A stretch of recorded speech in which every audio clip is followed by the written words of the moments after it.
కేంద్ర ప్రభుత్వం కాసేపట్లో ఇన్కమ్ ట్యాక్స్ నూతన బిల్లును పార్లమెంటులో ప్రవేశపెట్టనుంది. 60 ఏళ్ల నాటి ప్రస్తుత చట్టంలో 880 పేజీలు, 298 సెక్షన్లు, 14 షెడ్యూళ్లు ఉండగా కొత్త బిల్లులో 622 పేజీల్లో 526 సెక్షన్లు, 23 చాప్టర్లు, 16 షెడ్యూళ్లు ఉంటాయి. పార్లమెంటు స్థాయి సంఘం ఆమోదం పొందాక 2026 ఏప్రిల్ 1 నుంచి నూతన చట్టం అమల్లోకి రానుంది. చిన్న చిన్న వాక్యాలు, టేబుళ్లు, ఫార్ములాలతో సులభంగా చదవగలిగేలా అర్థం చేసుకునేలా తీసుకొస్తున్నారు. పన్ను విధానాలను పరిష్కరించేందుకు ఉద్యోగులకు కేటాయించే షేర్ల విషయంలో ప్రతిపాదిత చట్టంలో స్పష్టత ఇవ్వనున్నారు. టీడీఎస్ సంబంధిత సెక్షన్లన్నింటినీ ఒక దగ్గర చేరుస్తారు.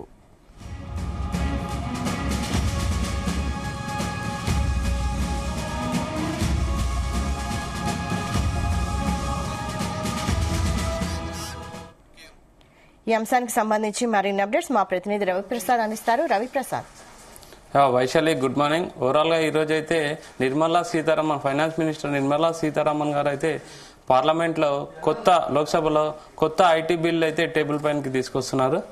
యాక్చువల్ గా మనం స్టార్టింగ్ నుంచి చూస్తే మిడిల్ క్లాస్ ని బేస్ చేసుకుని అన్ని పనులు అయితే కంటిన్యూగా కొనసాగుతున్నాయి. ఫిబ్రవరి 1 రోజు బడ్జెట్ అయితే ప్రవేశపెట్టారు. అందులో కూడా 12 lakhs లోపు వరకు జీరో ట్యాక్స్ అని ఒకటి అనౌన్స్ చేశారు. దాని తర్వాత ఆర్బీఐ మానిటరీ పాలసీ తర్వాత కూడా మనకు వడ్డీ రేట్లు అయితే కట్ చేశారు. ఈ విధంగా చూస్తే తర్వాత నెక్స్ట్ ఐటీ బిల్లు, ఈ రోజు అయితే ఐటీ బిల్లు ప్రవేశపెట్టనున్నారు నిర్మలా సీతారామన్. అయితే ఈ ఐటీ బిల్లో కూడా మిడిల్ క్లాస్ కి బేస్ చేసుకుని ఈ ఐటీ బిల్ ని తయారు చేసామని అయితే ఒక అనౌన్స్మెంట్ చేశారు. వివాద్ పే విశ్వాస్ అంటే ఎటువంటి ప్రెజర్స్ ఎటువంటి అవి లేకుండా, కాంప్లికేషన్ లేకుండా కొత్త బిల్లుని అయితే ప్రవేశపెట్టున్నారు. చూసుకుంటే 60 years నుంచి అయితే 1961 లో ప్రవేశపెట్టిన బిల్లు, ఇదే బిల్లు కంటిన్యూగా కొనసాగుతుంది. అయితే అందులో చాలా కాంప్లికేషన్స్, చాలా వివాదాలు ఉన్నాయి. సబ్ క్లాసులు, చాలా ఎక్కువ క్లాసులు ఉన్నాయి. అయితే దీన్ని అన్నిటినీ సరళీకృతం చేయడానికి, కాంప్లికేటెడ్ లేకుండా సింప్లిఫై చేయడానికి అయితే కొత్త బిల్లును తీసుకొస్తున్నారు. అయితే ఇందులో ఇంకో చాలా మందికి డౌట్ ఏంటంటే పాత బిల్లుకి ఇది అమైన్మెంటా లేకపోతే కొత్త బిల్లు అంటే, లేదు, పాత బిల్లు మొత్తం కంప్లీట్ రద్దు చేసి రీప్లేస్ చేస్తున్నారు కొత్త బిల్లును. అదొకటైతే చాలా మందికి డౌట్ ఉంది.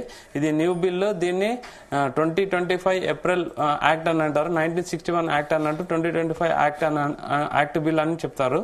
అండ్ నెక్స్ట్ వచ్చేసి దీన్ని చేంజ్ చేయడానికి మెయిన్ కారణం ఏంటంటే ఒకటే, చాలా కాంప్లికేషన్స్. దీనివల్ల ఏంటంటే కోర్టుకు చాలా విషయాలు వెళ్తున్నాయి. ఆ కోర్టు పరిగణనలోకి ఎక్కువ విషయాలు వెళ్తున్నాయి కాబట్టి చాలా కేసులు అలాగే పెండింగ్ లో ఉంటున్నాయని చెప్పేసి, చాలా కాంప్లికేటెడ్ గా ఉన్నాయని చెప్పేసి దీని అయితే చేంజ్ చేస్తున్నారు. ప్రజెంట్ లాస్ట్ బిల్లును మనం చూసుకుంటే అయితే 80 pages ఉండే, దాన్ని మాత్రం 600 pages చేశారు. పేజెస్ అయితే తగ్గించారు కానీ సెక్షన్స్ చూసుకుంటే 298 సెక్షన్లు ఇంత ముందు ఉండేది. అండ్ 536 సెక్షన్లు అయితే ఇప్పుడు చేశారు. అండ్ ఓవరాల్ గా చూస్తుంటే మన 23 చాప్టర్లు, 16 షెడ్యూల్స్ అయితే కొత్త బిల్లో ఉంటుందని చెప్పారు. మెయిన్ కొత్త బిల్లో ఇంకోటి చూసుకుంటే డిజిటల్ మానిటరింగ్ సిస్టమ్ అనేది ఒకటి చెప్తున్నారు. డిజిటల్ మానిటరింగ్ సిస్టమ్ అంటే ఇంతకుముందు కొన్ని ట్రాన్సాక్షన్స్ అంటే ఐటీలో సబ్మిషన్ చేసిన ట్రాన్సాక్షన్స్ మాత్రమే గవర్నమెంట్ పరిధిలోకి వస్తాయి. కానీ ఇప్పుడు మాత్రము మనం ఏ ట్రాన్సాక్షన్ చేసినా, ఒక ఫ్రెండ్కి ఒక 50,000 ట్రాన్సాక్షన్ చేసినా సరే కానీ ఇప్పుడు ప్రతి పైసా కౌంట్ అనేది నిర్మలా సీతారామన్ గారు వివాద్ పే విశ్వాస్ అంటే ఒకటే, మేము ఫస్ట్ నమ్ముతాము, ట్రస్ట్ చేస్తాము, తర్వాత స్క్రూటనీ చేస్తాము, ఆ తర్వాత మాత్రం తేడా వస్తే మాత్రం పనిష్మెంట్ గట్టిగా ఉంది, తాట తీస్తామనే లెవెల్లో మాత్రం నిర్మలా సీతారామన్ గారు అయితే చెప్తున్నారు. అండ్ ఓవరాల్ గా చూసుకుంటే ఇందులో 2 years ఉండే, మొత్తం 2 years దాన్ని 4 years చేశారు. ఇందులో ప్రీవియస్ ఇయర్ అనే వర్డ్ ఉండే, దాన్ని తీసేసి ప్రజెంట్ ట్యాక్స్ ఇయర్ అనేది ఒకటి ఇంట్రొడ్యూస్ చేశారు. ఇందులో చెప్పండి Vaishali. Raviprasad continue. Okay, previous year అని ఉండేది, దాన్ని తీసేసి ట్యాక్స్ ఇయర్ అని పెట్టారు. అండ్ మిడిల్ క్లాస్ కి ఫైలింగ్ కి ఈజీగా ఉండేటట్టే ఇది మాత్రము చేస్తారని చెప్పారు. ఇందులో old and new regime, tax రెజ్యూమీని ఎక్స్ప్లెనేషన్ ఇచ్చారు కొత్త బిల్లో. అండ్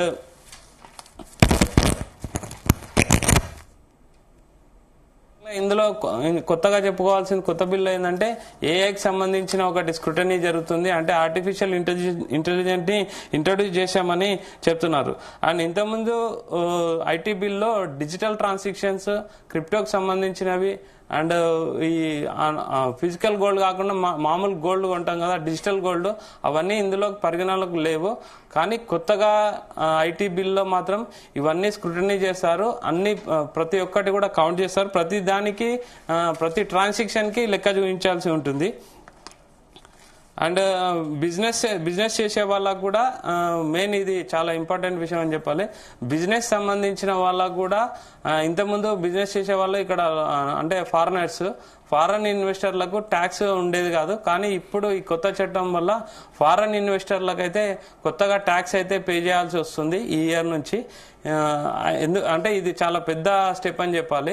ముఖ్యంగా మోడీని పెట్టుబడిదారులకు అనుకూలంగా పాలసీలు తీసుకొస్తాడని ఒక మాట ఉండే, దాన్ని మొత్తం తుడిచిపెట్టేందుకే ఈసారి స్టార్టింగ్ బడ్జెట్ నుంచి కూడా చూస్తే ఓవరాల్ గా ఓన్లీ మిడిల్ క్లాస్ ని బేస్ చేసుకునే మన కొత్త పాలసీలు అయితే ఉన్నాయి. ఈ ఐటీ బిల్లో కూడా కొత్తగా ఏంటంటే ఫారెన్ ఇన్వెస్టర్లు మన ఇండియాలో పెడితే వాళ్ళు కూడా ట్యాక్స్ పే చేయాల్సి ఉంటుంది. ఇంతకుముందు ట్యాక్స్ అది లేకుండే. ఓవరాల్ పార్లమెంట్ లో అయితే బిల్లు ప్రవేశపెడతారు లోక్సభలో. తర్వాత స్టాండింగ్ కమిటీ అయితే దాన్ని అప్రూవ్ చేశాక April 1 నుంచి ఇందులో అమల్లోకి వచ్చే అవకాశం ఉంది. Vaishali. Right. Thank you Ravi Prasad.